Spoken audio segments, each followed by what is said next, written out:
Betulkah ziarah kubur ibu bapa paling afdal jika dilakukan pada hari-hari tertentu?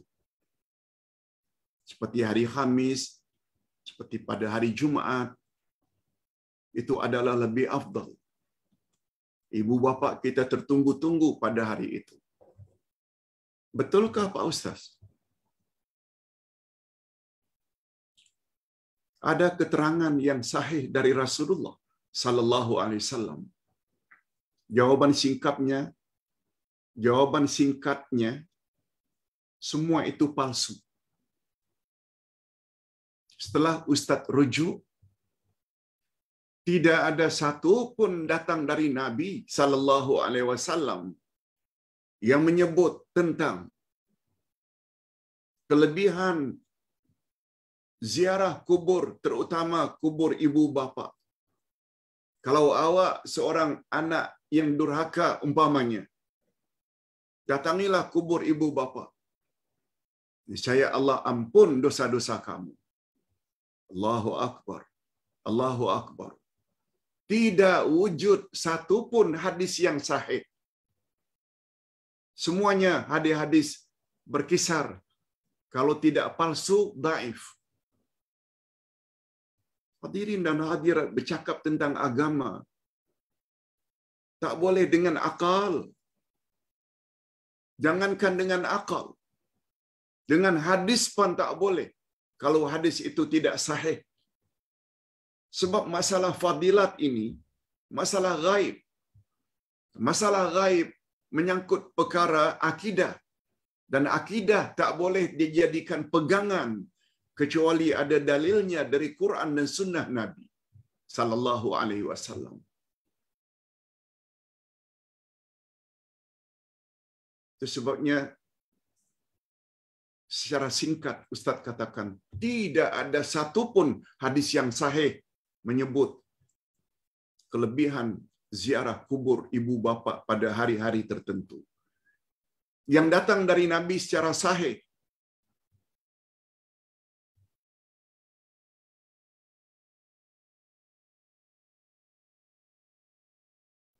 apa kata Nabi?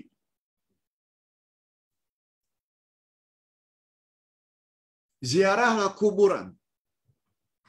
Fazuruha. Hadis lengkapnya, kuntu nahaitukum an ziyaratil kubur. Dulu aku larang kamu ziarah kubur. Kuntu nahaitukum an ziyaratul kubur. Mengapa Nabi larang? Sejarahnya macam ini. Pada zaman jahiliyah, banyak orang-orang Arab menyembah kubur. Oleh sebab itu, ketika mereka baru memeluk Islam, Nabi larang. Sebab Nabi bimbang kebiasaan lama mereka terulang balik karena baru memeluk Islam. Itu sebabnya ada istilah kuntu nahaitukum an ziyaratul kubur. Dulu aku larang kamu ziarah kubur. Wal'an, sekarang, wal'an, now, karena akidahmu dah mula kokoh, fazuruha, ziarahlah kubur. Fa'innaha tuzakkirukumul maut. Karena ziarah kubur itu mengingatkan kamu kepada kematian. Bila ziarah kubur, beri salam. Assalamualaikum ya ahlal kubur minal muslimin wal muslimat. Wa inna bikum insyaallah lahiqun. Selamat sejahtera untuk kamu sekalian, wahai orang-orang beriman, laki-laki dan wanita, dan kami insya-Allah ta'ala lagi akan menyusul kamu. Kena sebut itu. Diajar oleh Nabi. Tetapi Nabi tak pernah sebut ziarah hari sekian, hari sekian, hari sekian, ada fadilat ini, fadilat ini. Semuanya palsu. InsyaAllah Ustaz akan masukkan di dalam grup tentang kajian tentang ini. Okey. Yang kedua, Pak Ustaz, akhir-akhir ini, sesiapa yang ikut Al-Quran dan Sunnah Nabi disebut Wahabi. Siapa orang yang bertanya apa dalilnya dari Quran dan Sunnah,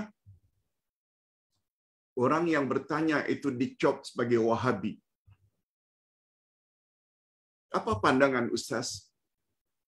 Dan bagaimana seharusnya sikap kita? Hadirin dan hadirat, inilah yang Ustaz selalu katakan. Menurut Nabi sallallahu alaihi wasallam, yang kita ini terhindar daripada kesesatan bila kita ikut Quran dan Sunnah.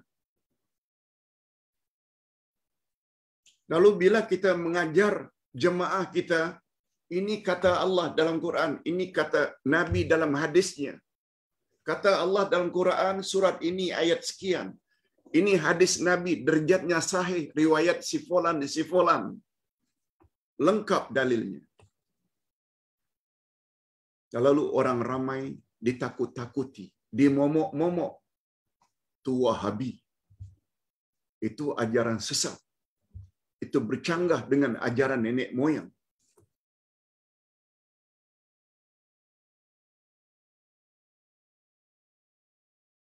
Apa sebab? Sebab selama ini bagi mereka agama apa yang mereka warisi dari nenek moyang. Tahu tak? Perkataan itu itulah perkataan Abu Jahal dan Abu Lahab, musyrikin, penyembah berhala di zaman jahiliyah. Quran menyebut, "Hei Muhammad, bila kau katakan kepada musyrikin penyembah berhala, ikutlah ajaran yang aku bawa. Sembahlah Allah yang Maha Esa, jangan dia disekutukan." Coba dengar apa Abu Jahal, Abu Lahab. Bal nattabi'u ma wajadna min abaina. Tidak, hai Muhammad. Kami hanya akan ikut apa yang kami telah warisi dari nenek moyang kami. Apa bezanya dengan setengah umat Islam akhir zaman?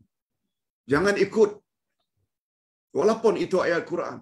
Jangan ikut walaupun itu hadis Nabi. Sebab itu bercanggah dengan kebiasaan dan amalan nenek moyang.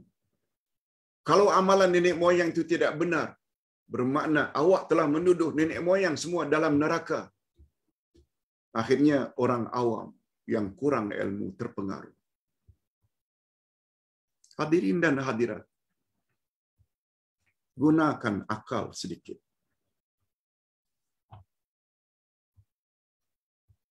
Kalau awak orang yang berpendidikan, intelek, educated, budaya orang-orang yang berpendidikan, show me the proof.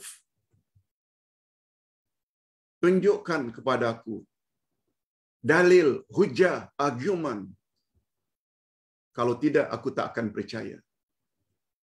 Itu budaya orang yang berpendidikan.